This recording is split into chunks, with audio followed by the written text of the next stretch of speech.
One thing I talk about in my book is I use incredibly small amounts of money to help people achieve positive long-term change in behavior.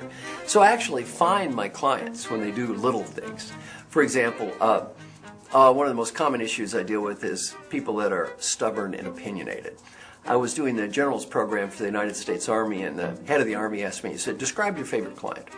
I said, my favorite client is smart, dedicated, hardworking, driven to achieve, honest, ethical, creative, gets results, stubborn, opinionated, know-it-all. So I'm teaching all the generals. I said, do you think you might have any generals that fit that profile? He looked at me and he said, Marshall, we have a target-rich opportunity. Well, this next thing I do with my clients is I use small amounts of money to help them change, and one of them is what I call no, but, however.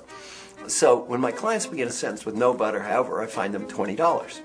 So I'm reviewing this one guy's feedback, and he's stubborn and opinionated, and he looks at me and says, but Marshall, I said, that's free. If I ever talk to you again and you start a sentence with no, but, or however, I'm going to fine you $20. He says, but Marshall, 20. He said, no, 40. No, 68, 800. He lost $420 in an hour and a half. End of an hour and a half, he said, thank you. He said, I had no idea.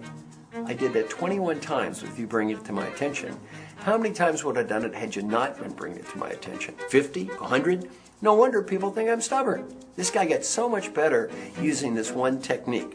So what I do is when my clients exhibit what I call dysfunctional behavior, I find them small amounts of money, and you might not think that they would care. It works just as well as changing the performance appraisal system. It really helps them change.